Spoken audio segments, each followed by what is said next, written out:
Entonces, un gran gusto, como les comento. El tema que hoy nos congrega es baja visión y me han solicitado que hablemos primero de estos fundamentos para poder dar una consecución en el tema de la manera más sencilla para todos los asistentes de quienes hoy practican baja visión. eh, Súper interesante compartir algunas experiencias, algunos comentarios. Genial que el grupo sea activo y que me estén interrumpiendo en algún momento, si ustedes lo desean, con muchísimo gusto, no hay problema. Me avisan por favor por audio porque aquí a veces no se ven los comentarios o lo que se esté manejando en el chat. Y al final, como bien lo comentaban, tenemos unas preguntas muy sencillas que dan el primer desarrollo de lo que es el fundamento de baja visión básica para incorporarnos ya en el tema. Muy bien. Entonces, dentro de los determinantes de la baja visión es importante que todos sepamos que debe ser irreversible, cuantificable y funcional. Dentro de estos tres pasos, al ser irreversible, necesitamos nosotros definir a la baja visión cuando un paciente ha sido de alta en su mejor tratamiento optométrico, su mejor tratamiento oftalmológico. Entonces, todavía un paciente que de pronto nos llegue y que no tenga ese tratamiento final dado de alta, no consideramos al paciente de baja visión. Lo podemos empezar a describir, podemos tener una identidad de la patología, podemos caracterizar muy bien, diagnosticar y dar tratamiento, pero este paciente, a pesar de que tenga la agudeza visual, su mejor agudeza visual en su mejor ojo de 20/60 o menor, no lo podemos todavía considerar de baja visión porque no ha sido de alta por especialidad de oftalmología y especialidad de optometría. Esto es súper importante. Entonces, ¿cuándo damos de alta? Cuando el paciente ya recibe por lentes corneoesclerales a nivel de córnea y sabemos que con ese mejor tratamiento el paciente no tiene más recuperación visual, o que a nivel de medicamentos y a nivel de la mejor cirugía que se le pudo practicar al paciente no va a mejorar su condición visual. Puede ser que siga, obviamente, en el transcurso de tratamientos, pero no se determina un paciente de baja visión hasta que esto no esté dado de alta por oftalmología y por optometría. Muy bien, el segundo aspecto que define baja visión es la agudeza visual. Como les mencionaba, debe ser cuantificable. Y al ser cuantificable quiere decir que debemos de sacar una medida precisa de campos visuales y una medida precisa de agudeza visual.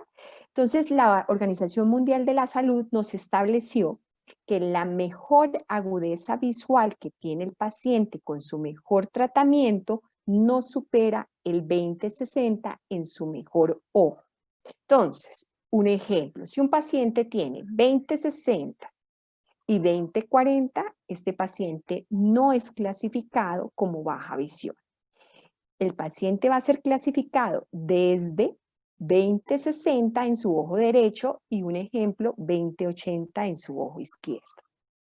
Y también es importante resaltar que cuando tenemos una descripción de campo visual, como un campo visual reservado, para que sea de baja visión, este campo visual puede llegar hasta los 10 grados de campo visual. Si el paciente tiene en su ojo derecho, tiene 20/40, pero es menor de 10 grados su campo visual, lo consideramos como un paciente de baja visión. Lo definimos como paciente de baja visión. La clasificación de la discapacidad visual va en torno a esa condición de agudeza visual. No se describe en funcionalidad de campo visual, se describe solo en agudeza visual. Entonces, decimos discapacidad visual leve cuando está sobre las líneas del 20/60, discapacidad visual moderada cuando está entre 0.3 a hasta 0.1, quiere decir entre 20/60 y 20/200, y una discapacidad visual severa se clasifica desde 20/200 hasta 20/400.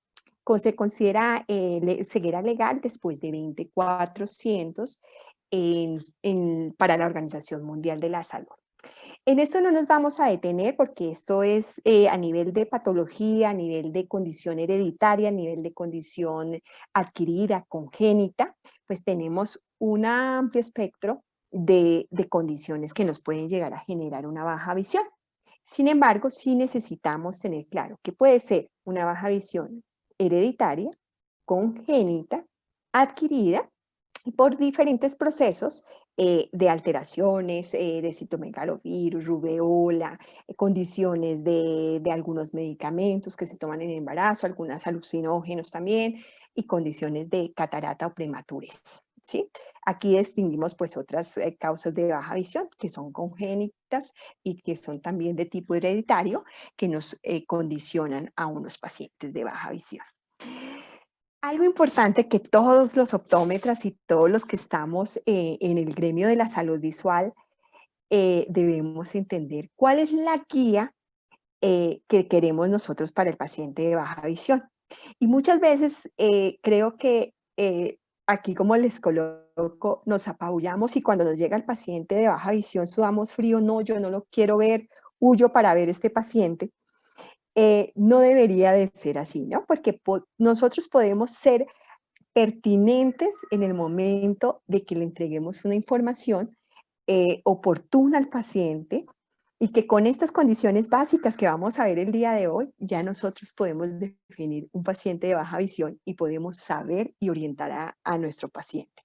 Eso es muy importante, eso sí es un mensaje así resaltado en rojo que no le huyamos a muchas veces a ese paciente. A veces en baja visión nos dice que no les gusta mucho al área de la salud porque aquí decimos en Colombia, no sé en Argentina, que es el chicharrón del chicharrón del chicharrón. O sea, es el paciente que se complicó en cirugía, es el paciente que no tuvo una buena respuesta a nivel de tratamiento de medicamentos, que tampoco lo tuvo en las especialidades de optometría y que es un paciente que viene a buscar una tabla de salvación para su visión, porque así lo han referido, no le podemos dar respuesta. Claro que sí. Entonces, ¿cuál es la guía para ese paciente de baja visión que vamos a encontrar? Podemos tener dudas. Eso es normal. No sabemos todo sobre el paciente. Sin embargo, no podemos hablar tampoco lo que no conocemos a profundidad y con un contexto que nos defina ese criterio o esa orientación que vamos a dar. Entonces está muy bien decirle al paciente, mire, yo lo voy a referir a donde este retinólogo que necesito que me precise este diagnóstico y necesito que él me defina cómo vamos a orientar su caso. Está bien tener muchas dudas, si tenemos muchas dudas de los casos de los pacientes, eso no es el problema. El problema es que a veces no aceptamos y damos una información que tal vez no sea la más adecuada al paciente y dejamos en una tela de juicio en muchos factores que sí son barrera para el paciente y el paciente no puede definir su orientación. En ese orden de ideas también tenemos aquel momento en donde el paciente se vuelve un dolor de cabeza, porque muchos de ellos ya conocen de su discapacidad, muchos de ellos saben cuáles son sus debilidades y muchos de ellos saben obviamente cuáles son sus fortalezas. Entonces son pacientes altamente demandantes. En la consulta, por ejemplo, pediátrica de baja visión, ustedes le preguntan a un niño con baja visión de 5 años y el niño perfectamente tiene construida su vida, sus anhelos, su búsqueda del futuro, tiene una visión tan clara porque conoce realmente sus debilidades. Un paciente que de pronto tenga una visión, un niño que tenga una visión normal, todavía no ha descubierto muchas aristas de pronto de qué potencial, porque tiene tal vez una articulación de tantas tal vez desarrollos y procesos dentro de lo que le puede gustar, que él todavía no sabe demandar tal vez una o connotar un poder de decisión sobre lo que quiere a futuro en su vida. Entonces, estos pacientes sí son altamente demandantes, pero a pesar de eso, nosotros esa guía que debemos de dar siempre debe ser muy segura, muy precisa, así como les comento, así no sepamos mucho el tema, no tengamos idea, lo reconocemos. Mire, yo no conozco muy bien de este tema, pero yo voy a buscar la información con el profesional que me aporta esta especialidad, porque pues no somos doctores en todas las áreas, imposible ser doctores en optometría de todas las áreas. Y en el área de la salud pasa todo esto. Nos quebrantamos. Sí, hay historias de vida súper difíciles, realmente. Cuando uno está con el paciente, se le quiebra la voz de lo que te dice sobre todo esos adolescentes, sobre todo ese adulto, cuando se ha enfrentado ante esta pérdida. Y hay momentos que son muy fuertes, que te quebrantan. Pero ante esta condición, la guía oportuna que tú debes de dar es darle seguridad a ese paciente de que hay todo un mundo todavía por despejar, que todavía hay un mundo visual que podemos no recuperar a su visión normal, pero que sí podemos darle herramientas, darle habilitación, darle rehabilitación para que sea funcional. Obviamente no queremos que lleguen a la ceguera, pero pues tenemos el ejemplo de personas que tienen condición de ceguera que se desenvuelven perfectamente en un entorno de funcionalidad y lo hacen sin visión. ¿Qué le cuesta? Sí, le va a costar al paciente, le puede costar perdón, les puede costar un 30% más, un 60% más, pero tenemos este cerebro y todo este corpóreo y ese ánimo, esa estima que sí se puede lograr. Entonces es importante, sí, hay historias que quebrantan, pero ¿cuál es la guía que nosotros debemos darle al paciente? Que hay un mundo total de muchas herramientas que podemos fortalecer.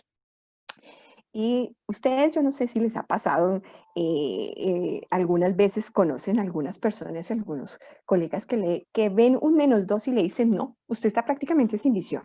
Usted, su caso es gravísimo. O sea, somos el presagio, pues, de la muerte en vida del paciente.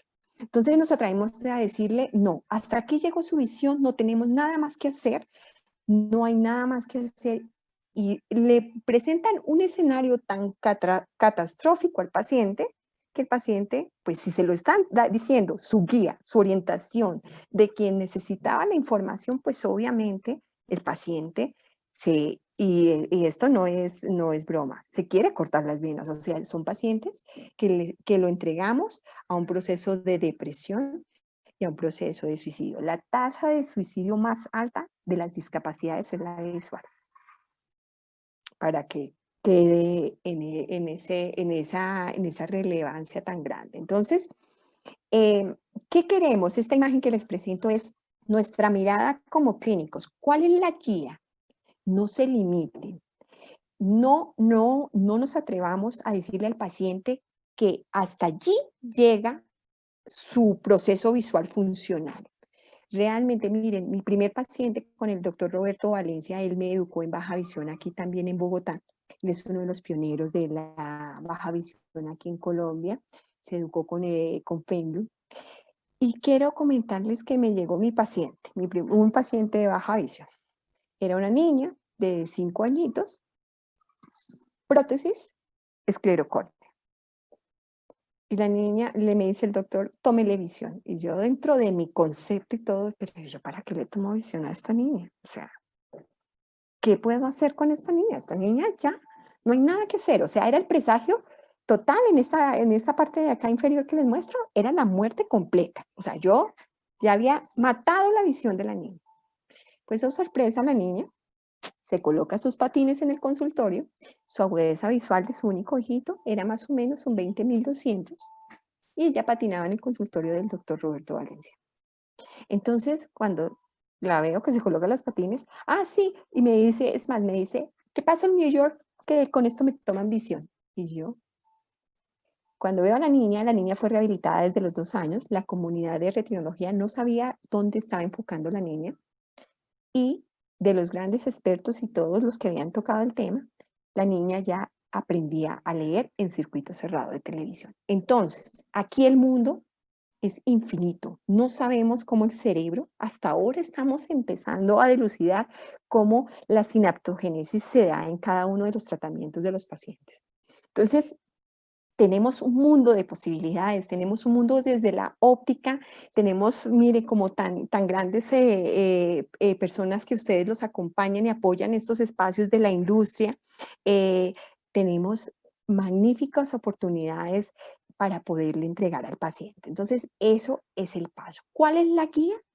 La guía de ustedes siempre debe ser firme, que aunque no se conozca, no interesa, vamos a dar la información precisa, adecuada, vamos a tener nuestro grupo interdisciplinario, vamos a tener nuestro grupo integral que nos ayuda a articular a este paciente, pero que sí podemos orientarlo, que nos quebrantará muchas historias, miren. Son terribles a veces las historias de pacientes abandonados por su familia, sus papás, y están y siguen adelante. Y son unas personas que se defienden por sí solas y que a pesar de las adversidades lo pueden superar. Esta diversidad funcional es superable, ¿no? Y quienes no somos diversos funcionales. Entonces a veces como que nos colocamos nosotros los profesionales en un contexto donde la diversidad funcional es la normalidad. Entonces también podemos dar esas herramientas. Muy bien. Datos relevantes para el optómetra, lo que nosotros estamos haciendo en el día de hoy. Esto es súper importante, estar al día en esta actualización de conceptos y criterios de cada dependencia dentro de la parte de nuestro concepto optométrico, desde el área donde estemos como ópticos, contactólogos, nuestra asesora visual, ser muy integrales en el área. Y además de eso, interdisciplinarios, pues reconocer que obviamente tenemos que referir. El conocimiento del marco normativo y legislativo es súper importante que lo sepamos de cada región, porque asimismo podemos conducir al paciente a dónde tiene que preguntar acertadamente, dónde va a ser atendido, cuál es el paso a seguir. El paciente se nos está envolviendo muchísimo en qué paso es el que tiene que seguir. Le explicamos, es que usted tiene una retinosis pigmentaria, es una condición del pigmento de su retina, está en tal, aquí en este OCT me salió, o en esta angio me está saliendo esta cantidad de lesiones, además de la hemorragia, y además, el paciente no te entiende todo esto, y pretendemos en 10 minutos, 20 minutos explicarle todo lo que a nosotros nos ha costado durante toda la carrera de más de 15 años. Entonces debemos de ser muy claros, muy sencillos y muy orientadores en el tipo de respuesta, que el paciente también nos retroalimente y podamos nosotros conducir al paciente dentro de este marco normativo que tenga cada país, cuál va a ser el mapeo y la guía que necesita ese paciente. Y no olvidar que obviamente todo, desde donde estemos, desde cualquier posición, seamos estudiantes, seamos ya profesionales en optometría, como les comento, contactología, ópticos, es importante que usted sea, pero esa primera barrera para el mejor desarrollo y desempeño sostenible en el tiempo de esta persona. O sea, sí se puede, sí puede ser funcional, vamos a averiguar cómo están esos campos visuales, vamos a averiguar cómo está tu estado visual. Y con esto que tú tienes hoy en día, lo vamos a lograr. Aquí les presento los nuevos datos que nos posicionan dentro de ese mapeo sobre la salud visual. Salió el 8 de, este mapa de la IAPB salió este 8 de octubre para este año. Y miren, qué sorprendente. Los problemas de visión cercana siguen siendo los primeros. Tenemos pacientes con problemas de visión que limitan muchísimo la visión. Los estados refractivos, en siguiente orden, cataratas, otros procesos de baja visión, pero aquí se describen dentro de estos procesos también el de degeneración macular, glaucoma y retinopatía diabética. Entonces, seguimos nosotros orientados, porque a veces uno le pregunta al optómetra, mire, ¿cuáles son las 5 causas principales de baja visión en su región? No las conocemos. Entonces, aplicamos y tal vez, sí, tal vez uno de los problemas sea la oncocercosis y tal vez el toxoplasma invada y en algunos países cause ceguera, pero tú aplicas un laboratorio completo para poder inspeccionar y diagnosticar oncocercosis y fíjate que en tu región no ha existido ni el primer caso. Entonces, te dedicas y vuelcas todo tu objetivo hacia un objetivo que tal vez no vas a tener en tu alrededor. Entonces, es importante que ustedes conozcan su panorama. 671 millones de personas están con estado refractivo no corregido. 8.1 millones de personas, miren tan grande esto, es de degeneración macular producida por la edad, de los cuales 1.9 millones de personas a nivel mundial son ciegos y 6.2 millones de personas experimentan ya un grado de deterioro hacia baja visión. ¿A qué nos llama esto? Miren tan alto este porcentaje, dentro de estos 8.1 millones, cada vez tendremos menos ciegos porque hay más herramientas, mayor factores de prevención y nosotros profesionales formándonos en esta área. Glaucoma, 7.8 millones, retinopatía diabética, 4.4 y tenemos, como les comentaba, dentro de tracoma, oncocercosis, tenemos degeneración macular por la miopía, un gran porcentaje y otras retinopatías y opacidades corneales. Eso es muy importante. Aquí les presento esta parte donde más o menos evidenciamos desde México, desde el Hospital La Luz, evidenciamos unas cifras muy apegadas a la IAPD.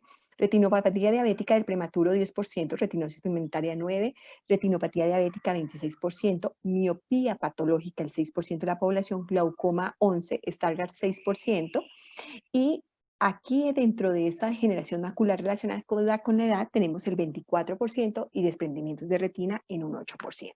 Entonces esto nos enfoca, aquí miren, tenemos otro segmento de patologías de qué es lo que estamos encontrando nosotros a nivel de nuestra epidemiología, a nivel de nuestra casuística.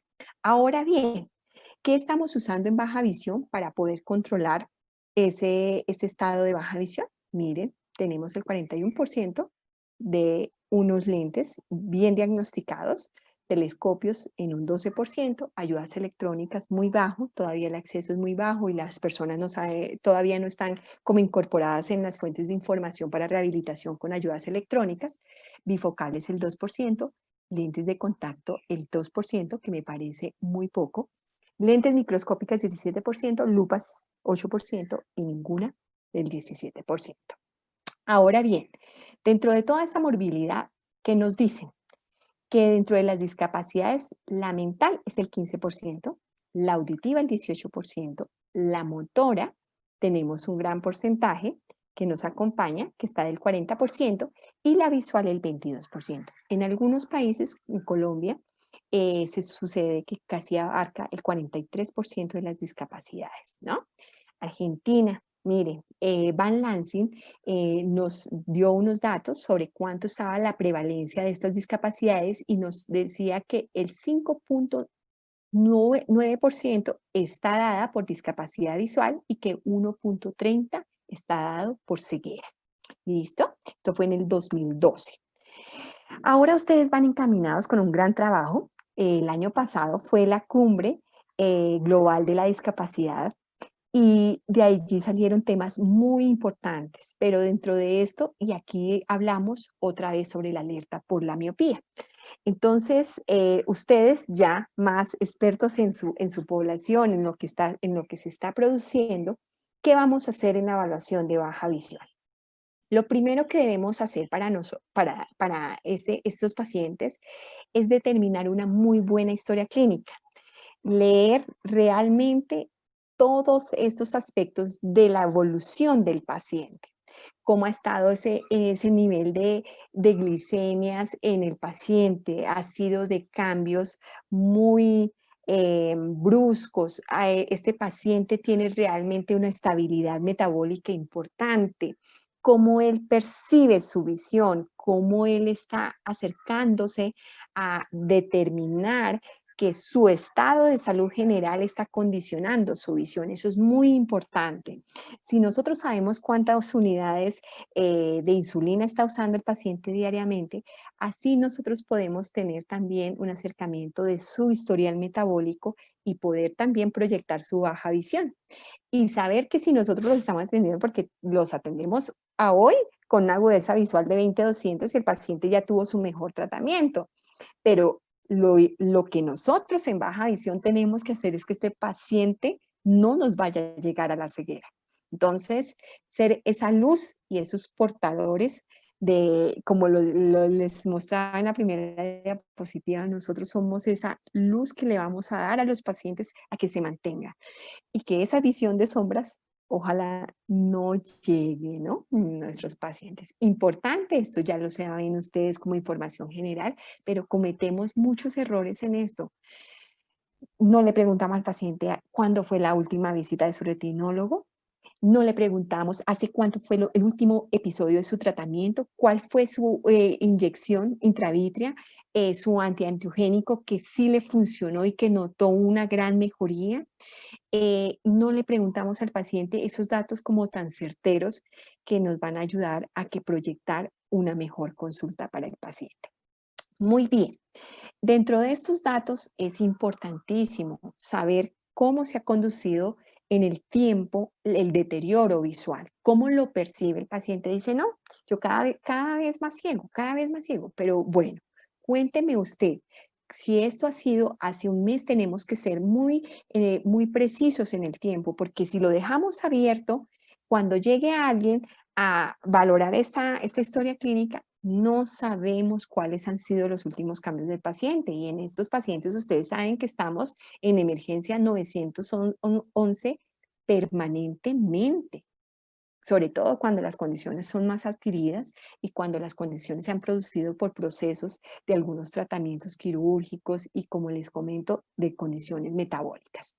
Entonces, súper importante que ustedes tengan, que puedan consignar la variación de cómo en el tiempo se está estabilizando esa visión, porque nosotros tenemos la responsabilidad de ser esos interdisciplinarios integrales que vamos a siempre dar ese mensaje al paciente, mire, ya lo vio su glaucomatólogo, yo veo un cambio en la presión intraocular por encima de 5 milímetros de mercurio. ¿Usted no ha sentido dolor? ¿Su dolor ha sido más pulsátil o más continuo? ¿O no ha sentido más dolor? ¿Será que el paciente ya está anestesiado de ese dolor permanente de glaucoma? Entonces, importante. Cabe resaltar que qué es lo que el paciente considera en su primera consulta de baja visión. Si ha tenido un entrenamiento de baja visión, ¿no? Conoce su problema ocular aquí. El paciente, nosotros somos esa tabla de salvación. ¿Hasta dónde quiere el paciente que nosotros le devolvamos su visión? ¿Verdad? Que ya no la podemos devolver. Entonces, en eso tenemos que ser súper claros y que nosotros sepamos que el paciente conoce su problema ocular, ¿sí? Muchas veces el paciente ya se está rehabilitando y el paciente todavía considera que la rehabilitación le va a mejorar su agudeza visual como la tenía hace 20 años o cuando la tenía antes de su descripción y diagnóstico de baja visión o su tratamiento. Muchos también de los pacientes llegan con sus lupas. Ellos las han comprado en el supermercado, las han comprado o también se las dio a alguien que no tenía la competencia de dar una ayuda óptica. Y al no tener la competencia, el paciente dice, sí, yo utilicé una ayuda, a mí me dieron una ayuda, una lupa de baja visión, pero no le indicaron ni a qué velocidad, ni cómo la iba a manejar en el atril, ni cuál iba a ser su distancia funcional para su lupa. Entonces, ¿qué pasa con el paciente? Él ya viene o desestimando la ayuda visual, o tal vez el aumento que le dieron no era el propicio, porque magnificar no es dar más visión. No en baja visión no se puede a todo magnificar, ¿verdad? A veces tenemos que trabajar sobre unas líneas de escotoma que nos permiten un punto funcional, un PRL se llama, un punto funcional muy pequeño, pero lo podemos fortalecer con la terapia. Y este punto muy pequeñito, si le agrandamos demasiado la imagen, pues el paciente ya no la ve, la va a ver recortada. Entonces, magnificar no en todos los casos es es una gran herramienta, ¿verdad? Entonces, eso a veces algunas personas colocan las lupas, adaptan X aumentos y el paciente desestima totalmente porque no le va a funcionar. Entonces el paciente dice, sí, yo ya utilicé una ayuda de baja visión y eso no me sirvió. ¿Por qué no le sirvió? Entonces tenemos que ser acuciosos en este tema, con éxito o sin éxito. Muy bien. Dentro de toda esta construcción y esta vida cotidiana del paciente, también tenemos que saber qué es lo que el paciente funcionalmente requiere. Miren, en la consulta normal en optometría a veces le formulamos el mejor progresivo, $1,500. No, y cuando llega el paciente, no, es que mire, la verdad es que yo no puedo ver televisión acostado con las gafas. Entonces, pregunta, ¿para qué necesitaba el paciente qué lentes necesitaba? No entendemos su motivo, no nos permitimos darle esa especial importancia que miren, seguimos cometiendo este error. Motivo de consulta, no, muchas veces no lo tenemos en cuenta. Entonces, en esta parte funcional del paciente, en donde ha perdido tal vez lo normal de su vida cotidiana, pues si nosotros no precisamos qué actividades funcionales requiere el paciente, qué necesidades o qué expectativas tiene el paciente para que lo podamos llegar a su visión lo más funcional posible, pues perdemos gran parte de la atención de baja visión. Entonces, en este cuestionario importante, ¿cuál es la necesidad del paciente? ¿Qué quiere el paciente? ¿Qué anhela? ¿Qué le pueden ustedes potenciar? Y con todo esto vamos a analizar cómo es su desplazamiento y cómo es su iluminación. Aquí tiene que ver con su tipo de entorno, de velocidad de la marcha. El paciente toca todas las paredes para poderse ubicar, ve mejor con determinados tipos de iluminación. O tal vez el paciente nunca se ha dado cuenta con cuál es la luz que mejor ve. Entonces, en este sentido, nosotros a veces le preguntamos si el paciente comienza a analizar, ¿será que estoy viendo bien, mejor con la luz más tenue? Y cuando nosotros le preguntamos, el paciente se da cuenta y dice, sí, yo me he dado cuenta que este color lo veo mejor. Me he dado cuenta que en condiciones de penumbra veo mejor. ¿Y por qué será? Porque mi lesión es central, dilato la pupila y puedo favorecer mi periferia. Y acuérdense que corticalmente nosotros desarrollamos la periferia y tenemos una visión y una sincronía binocular mucho mejor que, que si tenemos un ambiente muy iluminado en donde entramos con miosis y no tenemos ese campo de visión periférico. Entonces, esto es súper importante. En el tipo de iluminación, como les decía, a veces también les colocamos unos filtros. Y en pacientes normales, ustedes colocan un filtro verde y el paciente no ve. Con visión normal, 20/20. Entonces, a veces le estamos dando al paciente un lente polarizado con una condición de color que tal vez el paciente no ve bien. Entonces, tenemos que hacer un test de color. ¿Cómo vamos a ver esa sensibilidad de esas condiciones protanopes, deuteranopes, tritanopes, para poder determinar qué filtro es el adecuado? Ustedes decís, hay pacientes que en la consulta le dicen normal, en la consulta de funcional normal, de agudezas visuales normales, le dice el paciente, no, es que yo no tolero los lentes polarizados. Qué raro, ¿por qué no los tolera? ¿Será que estaba viendo con un brown y posiblemente lo que necesita es un gray? Tal vez eso es lo que le da la resolución a sus conos y a sus cromías y también a sus proteínas. No todos tenemos la misma cantidad de proteínas a nivel de fotorreceptores que nos ayuden. Muy bien, necesidades específicas. ¿A dónde lo vamos a llevar al paciente? Pero en este entorno, a veces en el concepto de baja visión decimos que lo vamos a llevar sí a una parte funcional, dentro de esa diversidad funcional. Pero ¿lo vamos a volver autónomo? Hay muchas personas que dentro de todo el desarrollo de su vida no fueron autónomos y a eso tampoco nosotros los especializados en baja visión tenemos que descubrir cómo es la autonomía de ese paciente, pero tal vez estamos buscando y nosotros nos frustramos como profesionales porque queremos que el paciente sea autónomo, pero su carácter y su personalidad nunca fue de una autonomía muy marcada. Entonces tenemos que fijarnos en eso.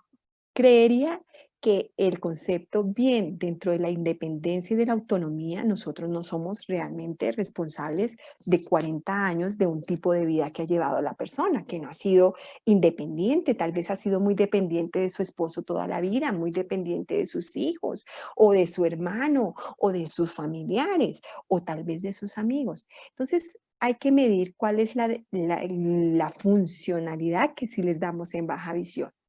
Y todo depende del grado de autonomía que tenga la persona y la independencia que también su carácter y su posición le presenta frente a la vida. Esto nos pasa comúnmente con los pacientes, por ejemplo, de lentes multifocales. Ustedes se han visto pacientes que llegan cerradísimos y dicen, es que no me puedo adaptar, no me puedo adaptar, yo no puedo, y no ha tenido las gafas ni 2 minutos. Entonces, ¿qué pasa? Son personas de constructo que son muy cuadriculadas, les decimos aquí, que no tienen una mente abierta al cambio y esa persona le va a costar toda la vida adaptarse a cualquier cambio, a los multifocales y a cualquier otra cosa, a un lente de contacto y a cualquier otra cosa. Entonces, hay que ver eso en la persona, hay que analizarlo, que la baja visión, el hecho de que tú estés habilitando una ayuda óptica, vas a buscar sus necesidades, pero también tú como profesional necesitas ver la autonomía y la independencia de ese paciente. Eso es muy importante. Actividades de la vida diaria. Nosotros queremos que cocine el paciente, llevarlo a la funcionalidad de que cocine, pero si nunca ha cocinado, entonces, pues, ¿de qué le sirve al paciente si nunca le ha gustado cocinar? O tal vez arreglar su ropa, o tal vez leer. Nosotros estamos queriendo que el paciente lea con sus telescopios, mire la velocidad de lectura, 60 palabras por minuto, tal cosa, y lo llevamos sí a nuestro estandarte de habilitación, wow, lo más ideal, pero el paciente no lee, nunca ha leído. Entonces, ¿para qué tú quieres dejarle un microscopio con determinados aumentos, con prismas, si el paciente no está acostumbrado a leer, sino pequeñas frases, pequeñas palabras? Entonces, ya sabemos a dónde debemos de llevar ese paciente en su vida cotidiana. Y eso también nos ayuda a la vida cotidiana a preguntar ciertos aspectos que el paciente, por ejemplo, en contraste y en iluminación, como les comentaba, o en recorridos, el paciente lo vamos a habilitar para eso. Muy bien, dentro de tareas de visión de lejos, perdón, dentro de su visión de lejos, ¿cómo estamos? Dentro de su visión de cerca, ¿cómo estamos? ¿Qué está haciendo? ¿Cómo? Perdónenme un segundito.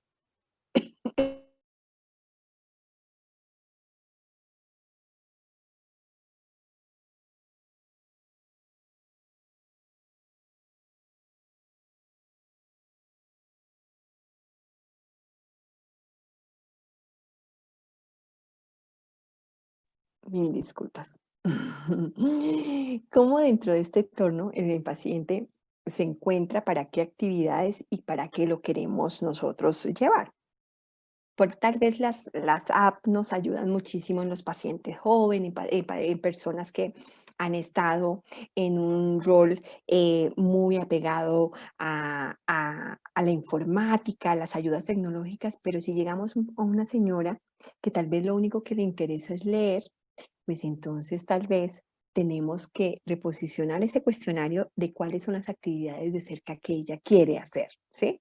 Que es lo que a veces muchas de estos pacientes quieren leer la Biblia, por ejemplo, están en un periodo, en una edad en donde quieren reflexionar y tienen todo el tiempo para hacerlo. Entonces, tal vez no sea en computador, sino quieren leer su Biblia porque son personas que posiblemente dentro de su tipo de vida no estuvo la tecnología con necesidad. Muy bien, en este factor de modelo biopsicosocial nosotros necesitamos ser muy claros de cómo este ser humano se está enfrentando a su patología, a su enfermedad y cómo percibe el paciente que la sociedad lo está leyendo, cómo lo recibe y qué espera de la sociedad. Entonces, hasta que nosotros este modelo dentro de su patología, dentro de la sociedad y dentro de lo que el paciente construye, de lo psico, de su estado emocional, lo que tiene esta carga patológica en su paciente, no lo tenemos claro el factor que está cruzando el paciente, entonces no podemos entender cómo va a ser ese entorno y esa lucha. Este factor biopsicosocial, entonces, ¿a qué nos afronta? A sus miedos, a sus emociones de determinada manera. Todos reaccionan distinto a una conducta de la enfermedad, a un tipo de personalidad. cómo siempre ha afrontado todos sus miedos, cómo sus retos, se frustra, no se frustra, ese factor biológico que nos hace que nos lleva de la mano la fisiología, la anatomía, cómo fueron sus eventos previos, entendemos el factor patológico y luego lo llevamos culturalmente. Culturalmente hay un peso grande dentro de su entorno. Muchas personas creen y tienen en su entendido que la sociedad los va a ver raros si usan bastón. Entonces, son circunstancias muy, muy difíciles y esto es un entorno de factor biopsicosocial que necesitamos llevar y manejar en el paciente, leerlo desde la fase de la atención de la consulta para asimismo poderle ayudar. Bueno, mire, tal vez ahorita no vamos a ayudarle con el bastón, no vamos a usarlo, pero sí es importante cuando ustedes ven esa progresión, por ejemplo, una retinosis pigmentaria, cómo le van a poder ayudar en el futuro a este paciente. Cómo se transcurre esta enfermedad? ¿Cómo se va a colocar su capa? La ve, me la coloco, no me coloco la enfermedad, no me hago responsable de lo que me está pasando, no lo afronto, me la coloco, pero no sé para dónde voy. Voy a volar, sí, voy a volar, tengo unas expectativas altísimas, el telescopio me va a ayudar para desenvolverme normalmente. Y cuando comienza a encontrar limitantes, ¡tum!, cae y tal vez no está dimensionando ese episodio de su entidad. Y dentro de esto, las frustraciones y cómo me voy a levantar, porque ustedes no van a hacer esa cajita de Pandora y ustedes no le pueden prometer a su paciente que todo esto lo van a solucionar. No, ustedes van a dar herramientas, van a dar unas herramientas muy importantes para poder llegar a complementar esa funcionalidad del paciente. Pero obviamente el paciente tiene que dar de su parte, se va a enfrentar a muchas cosas y dentro de esos factores de enfrentar su entorno, eh, tendrá que tomar nuevas herramientas que hasta él no conoce y van a ser sus fortalezas y lo van a llevar a superar esos miedos. Muy bien, necesidades funcionales. Baja visión complementa la información con los otros sentidos, diferente a la ceguera, ¿no? La ceguera accede a otros sentidos para poder dar funcionalidad. En esto es súper importante que dejemos claro que ustedes tienen que optimizar ese recurso y esa visión residual, porque ustedes no pueden que el paciente a ustedes en el entrenamiento de baja visión todo lo siga tocando para poder describir el objeto. Ustedes lo que necesitan, no, usted vea, defina primero qué objeto ve. Se va a forzar a distinguir detalles, se va a forzar a ver y de esta manera nos va a poder ayudar a complementar toda el área. Aquí les voy a hablar de lo diferente en baja visión. No hay un octotipo especial para baja visión. Ustedes pueden tomar todas las escalas, la métrica sigue siendo la misma. Ustedes van a tomar la escala de acuerdo a la edad, la van a acercar y la van a convertir. Porque a veces dicen, es que hay un octotipo especial para baja visión. Pues ya nos dimos cuenta que Feinblum no nos ayuda dentro de esa escala logarítmica, entonces tenemos un macrotipo, pero eso lo podemos hacer también con una cartilla de Logman, una cartilla de Snellen.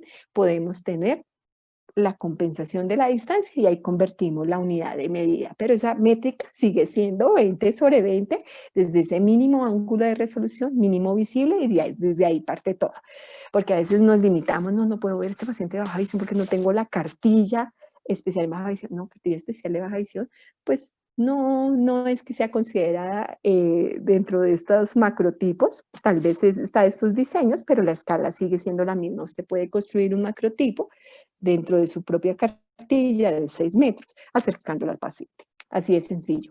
¿Qué es de diferente en la agudeza visual? Usted va a tomar una agudeza visual con posición compensatoria de cabeza. Entonces aquí, a diferente de todos los ortos que hemos visto en la optometría, vamos a necesitar tomar posiciones compensatorias de cabeza para ver si dentro de esos escotomas, dentro de esas lesiones, descubrimos una mejor visión en el paciente y la notamos como lo hacemos aquí con nuestros cuadros de medidas. Entonces tenemos agudezas visuales. Diferente. Acuérdense, PL, pues ya estamos sobre condiciones no de baja visión, pero se anotan como PPL y PL. Pero importante, el cuentadedos no es cuantificable. Entonces, en baja visión, recuerden que debe ser cuantificable. Al ser cuantificable, podemos tomar esta medida de los cuentadedos sobre 60, sobre la constante. Y hacemos, si a 0.5 con todos los dedos, 0.5 sobre 60 me da 0.008. Aquí ya nos da una medida en decimal, súper bien. También nos dicen que un dedo equivale a ese 20-200, entonces lo que hacemos es hacer la conversión a la distancia que lo puede ver. Importantísimo la sensibilidad al contraste, saber que nos ve mejor de esa figura sobre fondo, pero además de esa figura sobre fondo, cómo nos describe esa sensibilidad, ¿verdad? En esos cambios de tonalidad. Recuerden que en color tenemos el tono, el brillo, el matiz, la saturación, tenemos la superficie, tenemos dentro de esas características de color muchas aristas que nos cambian la percepción del color. Y esto es lo que necesitamos concluir en el paciente con sensibilidad al contraste y con los filtros que nos ayudan mucho. No usar forópter. Ustedes pueden tener una retinosis pigmentaria y tener medios perfectamente transparentes. No le tengan miedo a hacer la retinoscopía. La retinoscopía puede ser mejor que de otra persona que tenga un astigmatismo. Puede ser que sea neutro el paciente de baja visión, pero su lesión es retinal. Entonces, cuando ya entra en complejidad, la diferencia sería hacer una retinoscopía radical, compensan la distancia al poder de neutralización y la compensan, y al nivel de posición compensatoria, y también aquí no usar forópter porque usamos la cabeza y entonces al mover la cabeza en el forópter pues no podríamos hacerlo bien. Y lo importante aquí en este mínimo de diferencia apreciable, el MDA, es que ¿cuál es la diferencia? Que vamos a hacer pasos muy grandes en esta diferencia apreciable, donde vamos a denotar en el paciente realmente si recupera con una esfera menos, con una esfera más. Campo visual importantísimo. Aquí les coloco nuestro cerebro, nuestro campo visual. No estamos hablando solo de mapear de dónde está la lesión o qué tipo de escotoma, sino de hacer la lectura de cómo esa corteza visual se integra con nuestras áreas visuales, nuestras áreas motoras, nuestra área de la razón, porque aquí nos ayuda muchísimo toda esa neuroplasticidad. Importante describir cómo ve los objetos, cómo ve las partes, cómo ve los colores, hacer la evaluación de color. Y aquí, cómo se desplaza el paciente y aportamos a su condición de desplazamiento. ¿Cómo voy con el tiempo? ¿Todo bien? Es que no me di cuenta a qué horas comenzamos. Perfecto, no hay ningún problema, Guiomar. No, no Adelante. tenemos problema Ningún con el problema, tiempo. estamos para escucharte y para disfrutarte. Gracias, gracias. Importante dentro de esto, como la iluminación, como muchos saben, a veces cantidad de luz no es lo apropiado para el paciente. Entonces, ¿cómo podemos potenciar esos filtros? ¿Cómo podemos ayudar a que ese paciente, esa percepción de luz, no toda en la iluminación, en el consultorio de baja visión debemos de tener diferentes tipos de iluminación, color de luz, para saber cuál se acomoda al mejor contraste de ese paciente? Tenemos un panorama competitivo, eso es importante. Saber que podemos buscar en el paciente que nos ayude a dilucidar su mejor tratamiento, definitivamente. Pero a veces nos volvemos muy numéricos. Baja visión, si bien es cierto, nos ayuda a un cálculo, lo sacamos por la óptica, la maravillosa óptica física y la óptica geométrica, que es nuestro tratamiento estrella, pero nos volvemos muy numéricos y dejamos todo este entorno por esa competitividad que no sé, a veces es mal llevada, éticamente es pues mal llevada. Entonces, no es solo un campo numérico, ¿no? Necesitamos ver cómo el paciente se adecua a esa mejor unidad de medida, esa habilitación que lo hacemos los optómetras para que la rehabilitación sea competente. Y en ese campo competitivo tenemos infinidad de ayudas. Cubo Vision, que a ustedes los patrocina, tiene una cantidad de ayudas que les facilita en ese entorno del paciente. Estamos claros, pero tal vez el paciente no necesita todo esto. Entonces siempre debemos comenzar por lo más fácil, hacia lo más difícil. Debemos comenzar con las ayudas que sean más prácticas para el paciente. Por ejemplo, una magnificación de distancia muchas veces es lo mejor que le puede ocurrir en magnificación al paciente y está muy bien. Entonces no necesitamos colocarle el telescopio, el telemicroscopio para ver una ayuda intermedia. Entonces volvemos a lo mismo. Somos muy numéricos, pero ¿qué tan funcional va a ser para el paciente? Entonces, siempre, todo caso, ustedes saben, como así como nos han dicho en contactología, todo, comencemos desde lo paralelo y luego vamos viendo esas nuevas curvaturas, esas nuevas ajitas que se acoplen a un lente de otras dimensiones. Entonces, comencemos desde lo más sencillo. Eso es súper importante.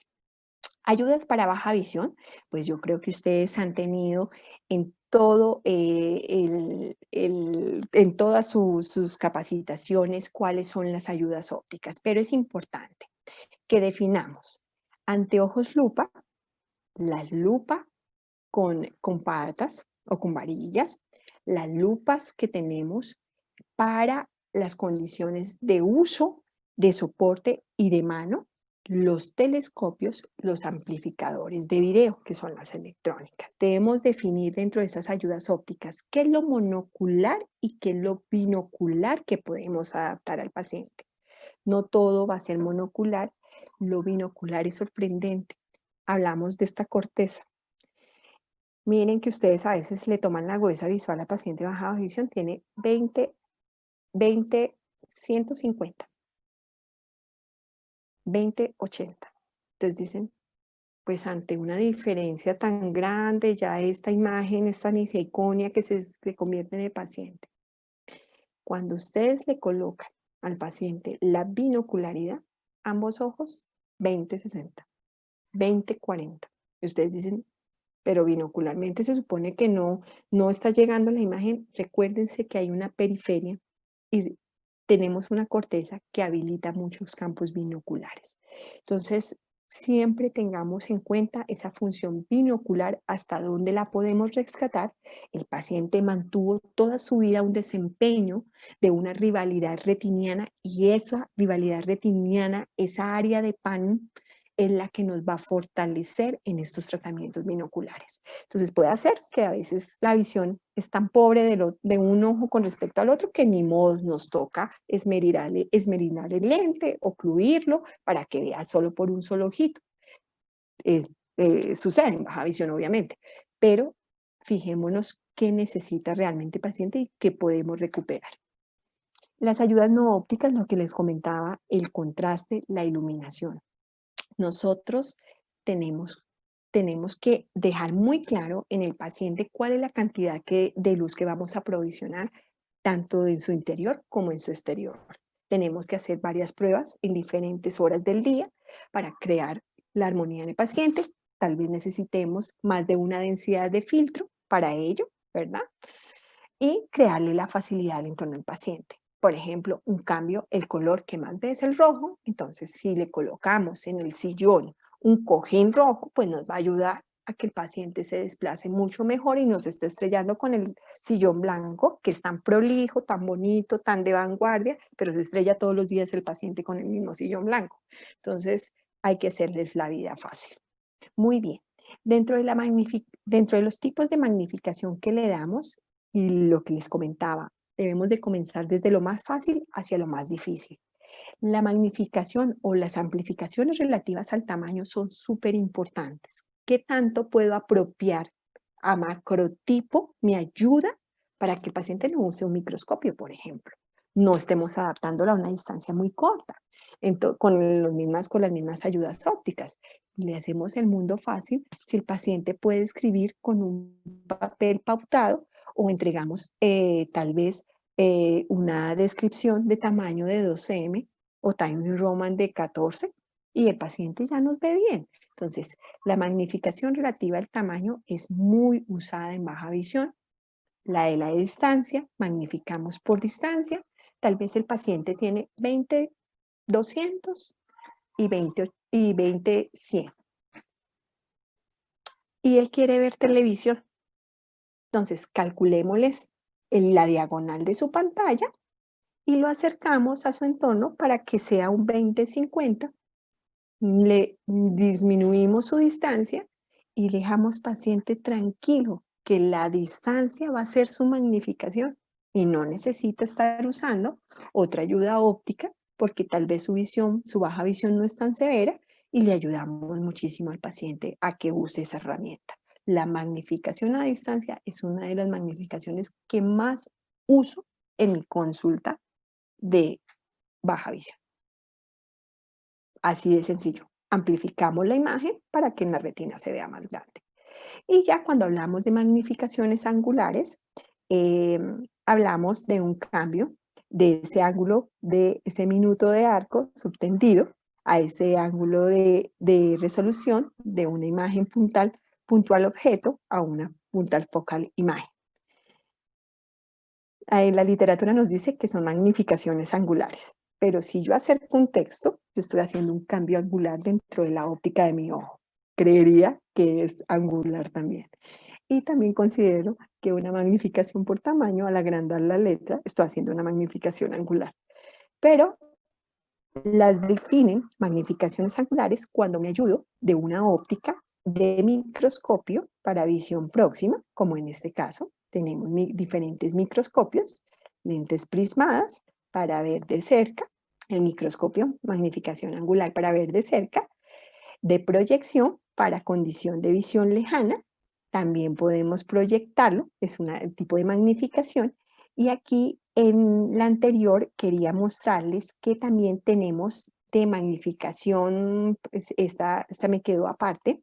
Tenemos el telescopio kepleriano y el telescopio Galileo, que nos ayudan a magnificaciones angulares para visión lejana. ¿Listo? Tenemos las de proyección, en donde agrandamos la letra, podemos colocar el tamaño de un texto magnificado en una pantalla, son magnificaciones por proyección, también hoy en día muy usadas. Aquí tenemos diferentes sistemas, tanto portátiles como circuitos cerrados de televisión. Kibovision tiene unas ayudas impresionantes. Yo las conozco aquí por el doctor Kevin Neuta, a Kibovision, entonces con eso trabajamos. Aquí la dejé, miren, hablamos de telescopio Galileo. La diferencia de este telescopio es que es un lente positivo y un lente negativo, y el kepleriano son dos lentes positivos con una condición de una imagen invertida y real por un prisma. Entonces, tiene el kepleriano, lo usamos para graduaciones más altas de magnificación a distancia más elevadas, magnificaciones, y Galileo lo hablamos de magnificaciones un poco más bajas. En este tipo de amplificación o de magnificación es importante que dejemos claro que un X equivale aproximadamente, una X equivale a 4 dioptrías. Aunque hay que estar pendientes del laboratorio que construya la ayuda, porque hay algunos laboratorios que una X equivale a menos de 4 dioptrías, entre 3.7, entre 3.9, eso lo define el laboratorio. Entonces, en su región le van a decir un aumento a cuánto equivale. Importante ver los oculares, ver las cantidades de si es enfocable o no es enfocable la magnificación y los campos que me provisiona ese telescopio. Muy, muy importante, porque esto me ayuda a tener un perfil de lo que va a percibir el paciente y la velocidad de lectura que va a tener. Tenemos también telemicroscopios, que es una ayuda de distancia intermedia sobre el cálculo de microscopio. Coloco mi ayuda, mi mayor aumento como telemicroscopio y lo adiciono.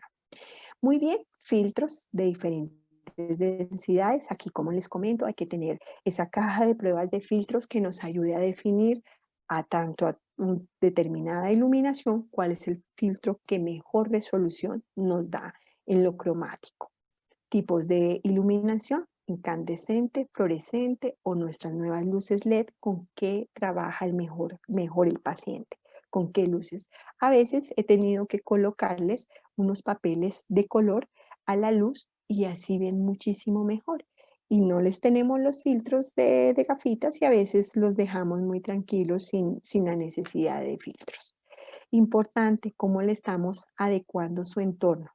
Hay facilidades, pues obviamente que un huevo frito en un plato blanco, pues para que él lo consiga en su plato a una distancia prudente a la cual él quiere sentarse no va a ser fácil. Pero si yo le sirvo un huevo frito, un huevo en un plato negro, como está acá el ejemplo, este arroz colorido, se lo sirvo en este plato negro, va a ver mucho mejor, va a regar menos la comida, su corte va a ser más preciso. Importante, todos los días riega el vaso de jugo en la mesa. Entonces, su campo visual no le provisiona, pero si le colocamos un vaso rojo con un mantel blanco, si le colocamos un vaso blanco sobre un mantel negro, ese contraste le va a ayudar al paciente. Y todos los días no va a tener también que pedirle el salero.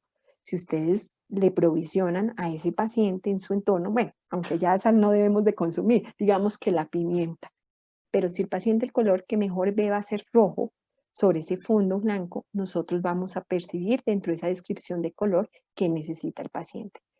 Tenemos para que sirvan sus bebidas, tenemos una cucharita también diseñada para que vea el nivel y que no riegues las cosas. Tecnología, iluminación, para que los pacientes vean mucho mejor. Y lo que les decía, muchas veces no sabemos qué quiere hacer el paciente, tenemos diferentes condiciones también para adecuarnos a ayudas visuales y ayudas no ópticas para ayudarles al paciente en su entorno.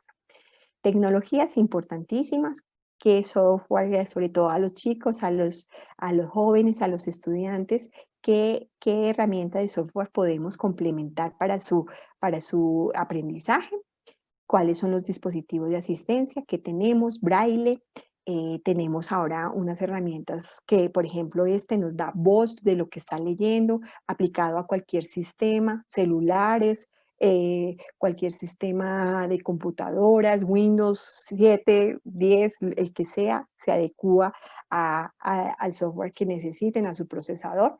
¿Qué queremos del paciente? Mayor tecnología. Tal vez este OrCam, por ejemplo, que con el dedo ya me distingue a personas desde cierta distancia y me da por voz a veces algunos tamaños de letra de los libros. Aunque en baja visión lo que queremos potenciar también es que el paciente use su visión y no sus otros sentidos, a veces los va a lo largo del tiempo va ayudándose con sus otros sentidos, sobre la escucha, sobre su olfato, pero sí necesitamos entrenar, potenciar. Los lectores, los dedos lectores, los que nos distinguen el color de las prendas, ya, bueno, esto es braille, bolígrafos inteligentes que nos ayudan a describir, macrotipos, teléfonos, esto todo yo creo que lo conocen, textos que nos ayudan a mejorar ese contraste, impresiones mucho más sencillas, lo que les hablaba, si le mejoramos su ambiente con color y con contraste, tal vez mejoramos su visión.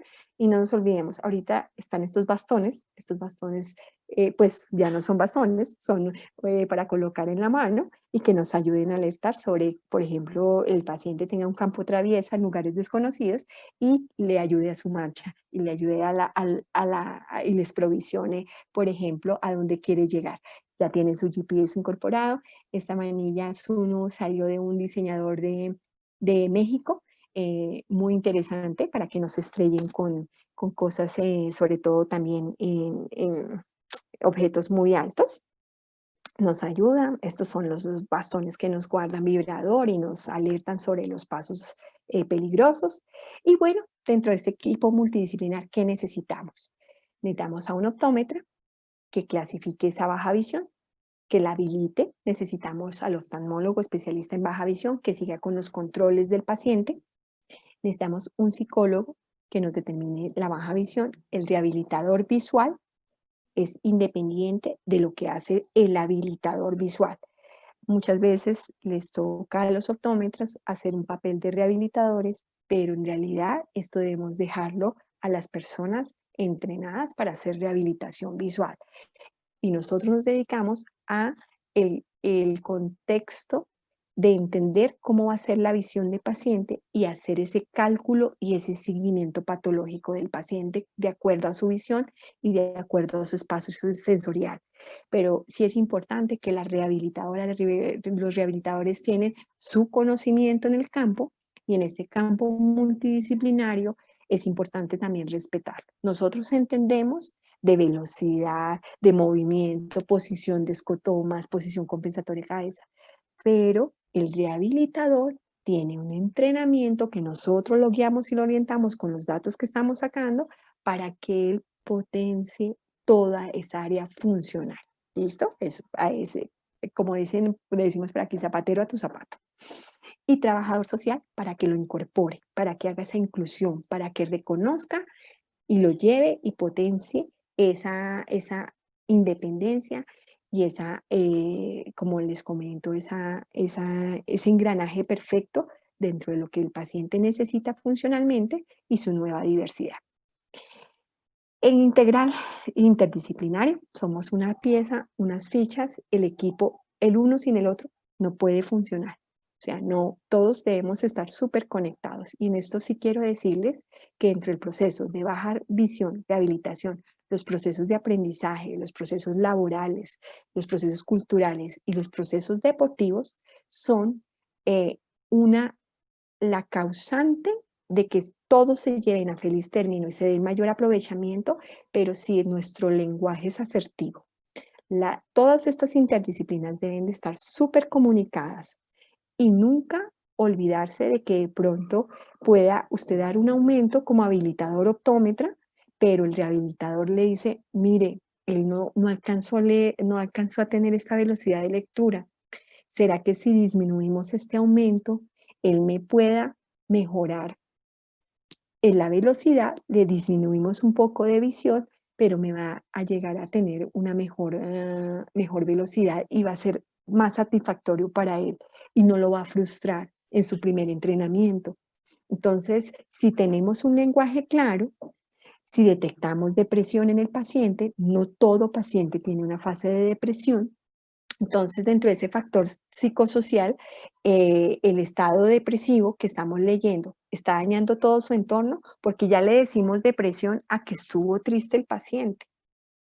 Entonces, le decimos depresión a esas fases del duelo, a todo lo que está pasando con el paciente dentro de su pérdida. Y no todo es depresión. Depresión se clasifica cuando usted, su entorno social, familiar, laboral y su entorno de esparcimiento se encuentra afectado y que lo altera todo su espacio. No hay depresión, porque si el paciente de pronto en su vida familiar no se entiende por su nueva condición, entonces ya está en depresión. No. Entonces, pero también importante que nosotros ajustemos cómo va el proceso psicológicamente de lo que nosotros percibimos del paciente, porque nosotros somos esa guía y esa orientación y no podemos dejar de conocer cuáles han sido las expectativas y cómo el paciente está llevando este proceso.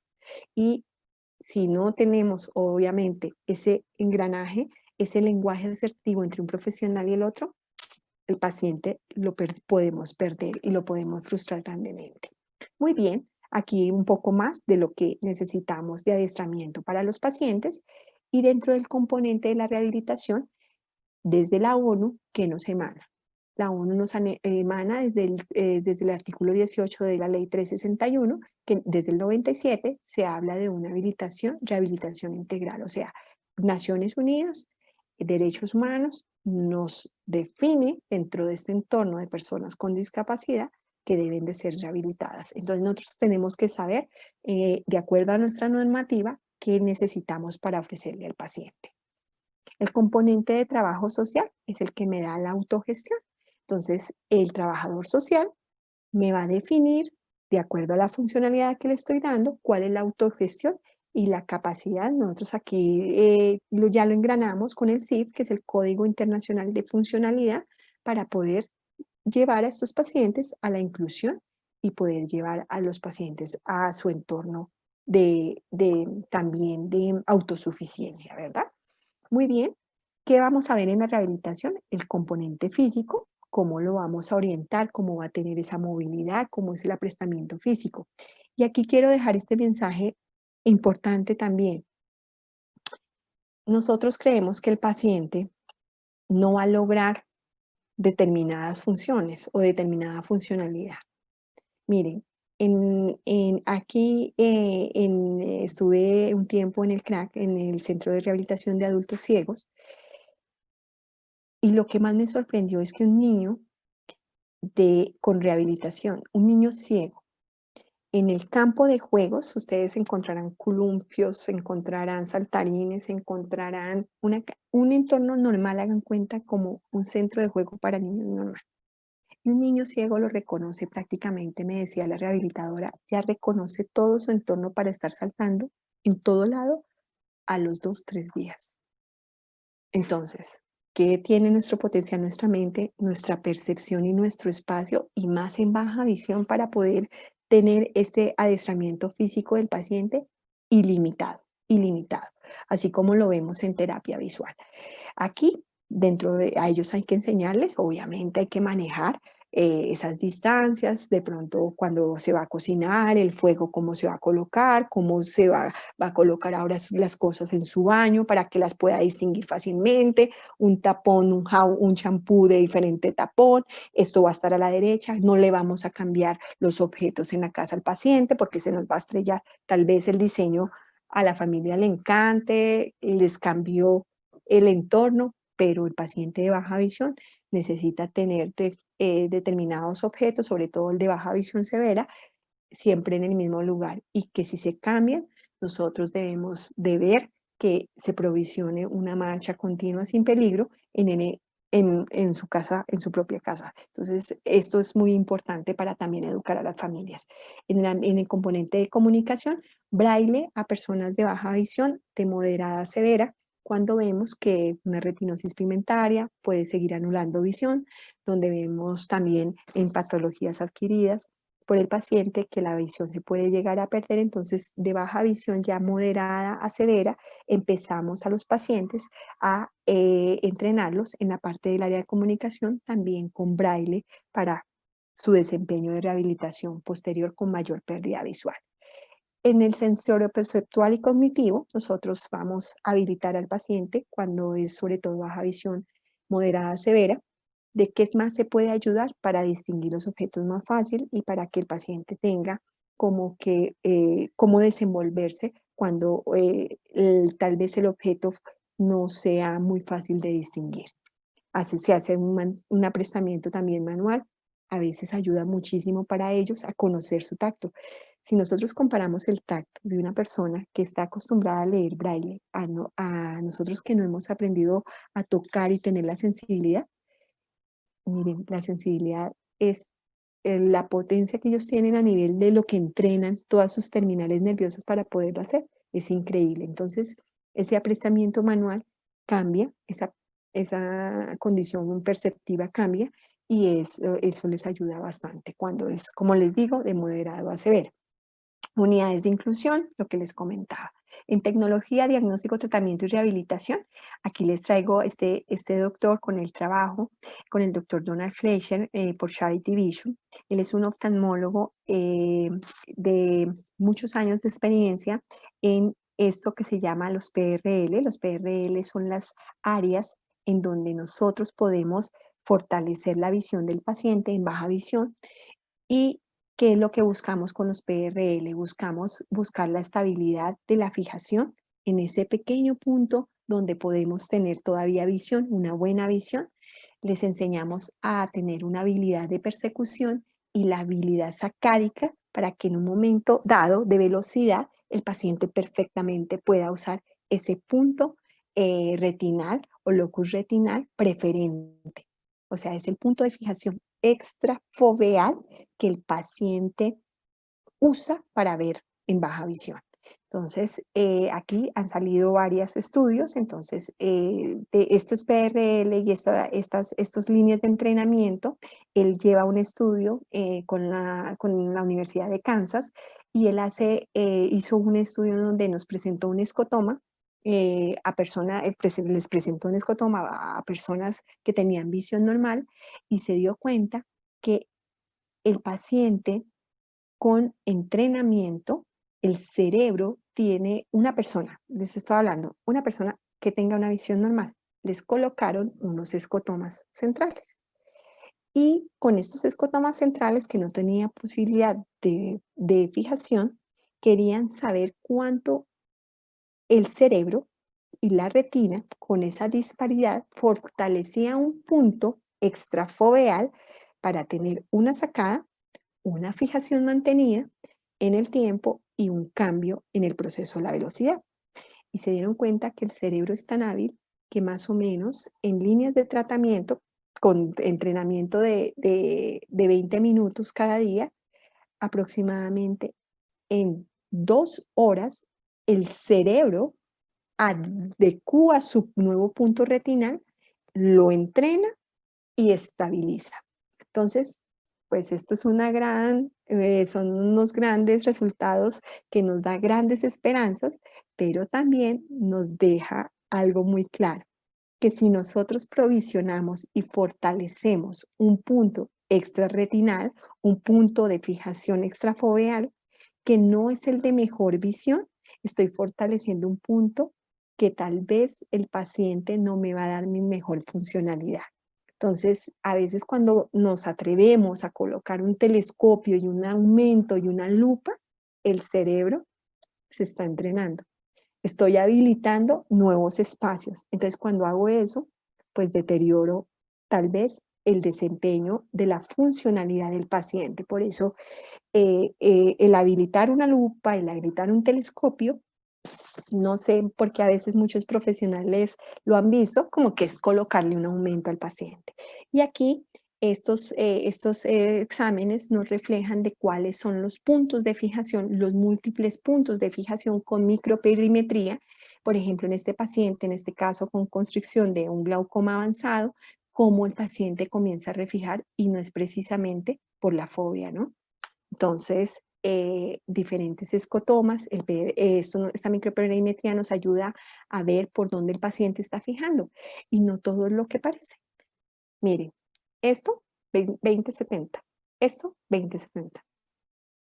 Miren la zona de escotoma del paciente visto desde esta ágil y miren este. Entonces ustedes a veces cuando dicen, uy, no, este ojo está terrible y este no tan terrible.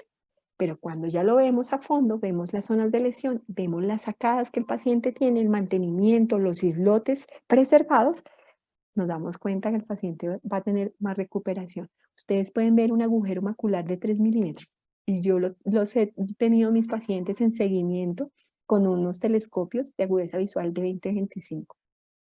¿Dónde hacen el anclaje? No sabemos, porque en los exámenes especiales no podemos saber, pero podemos tener un paciente con un correcto telescopio, visión lejana, con 20-25. Entonces, es muy alentador todo esto. Mire, más imágenes. Medimos los escotomas, se mide con microperimetría, cuáles son los grados de mejor fijación. Y todo esto nos conlleva, mis estimados, a que no se olviden que este cerebro maravilloso tiene habilidades enormes, que la visión puede con el 80% de la información y asimismo lo podemos entrenar, tanto en ortóptica como los que hacemos ortóptica, pleóptica, hacemos entrenamiento y rehabilitación. Es interesantísimo todo lo que logramos. Entonces, no se olviden de esto, que esto es una conexión, que hay círculos ascendentes, una vía ventral, una vía dorsal, que nos ayuda a entendernos en el espacio y nos ayuda a describir, perdónenme.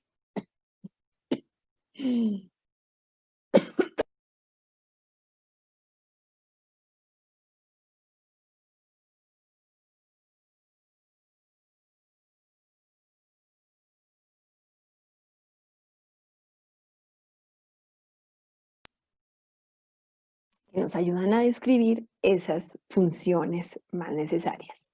Mecanismos, objetivo, nosotros colocamos los objetivos en baja visión, hacemos una fuerza sináptica que se logre el anclaje de esos nuevos puntos retinales, desenmascaramos lo que no nos sirve o lo que nos sirve lo potenciamos y hacemos unos nuevos campos receptivos, una nueva sinaptogénesis.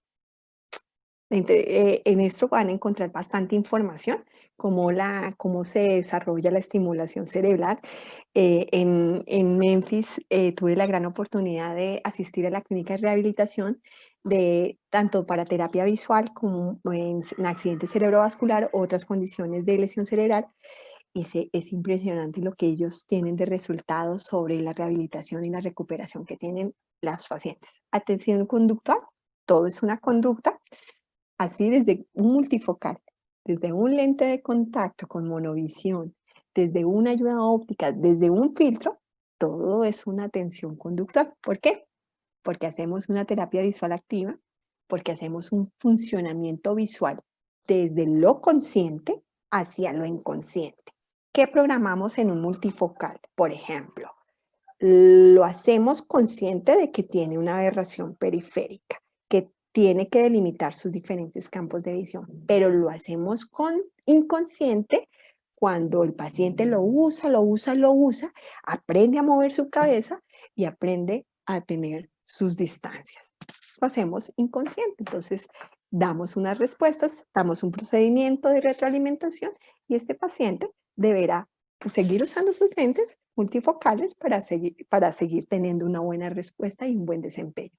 Si no los usa, pues entonces decae su sistema de esa conducta que le estamos enseñando. Importante la alimentación del paciente para baja visión, importante controlar su metabolismo. Si no tenemos este apoyo de nutrición, de ejercicio y de condiciones medioambientales sanas, entonces pues tenemos esa lamentable noticia donde nuestro paciente puede llegar a la ceguera. Importante, muchas cosas podemos lograr muchos reflejos desde lo normal y desde la baja visión. Otros tratamientos tenemos, medicamentos también nos podemos apoyar con los neurólogos. Y entonces, barreras, tenemos geográficas, tenemos de cultura, tenemos de tecnología y tenemos de los profesionales. No brindamos la información precisa y es necesario, ¿no? Para que nuestro paciente no llegue a baja visión o que no sé, que llegue a la ceguera. Miren, si nos quedamos y no nos entrenamos, no hacemos, nos están ganando en medicina veterinaria donde entrenan los campos de estos perritos para mejorar el equilibrio. Entonces imagínense hasta dónde ya llegan ellos. Ojalá que nosotros con la parte comportamental, conductual y entrenamiento logremos a nuestro paciente de baja visión darle una funcionalidad increíble. Muchísimas gracias.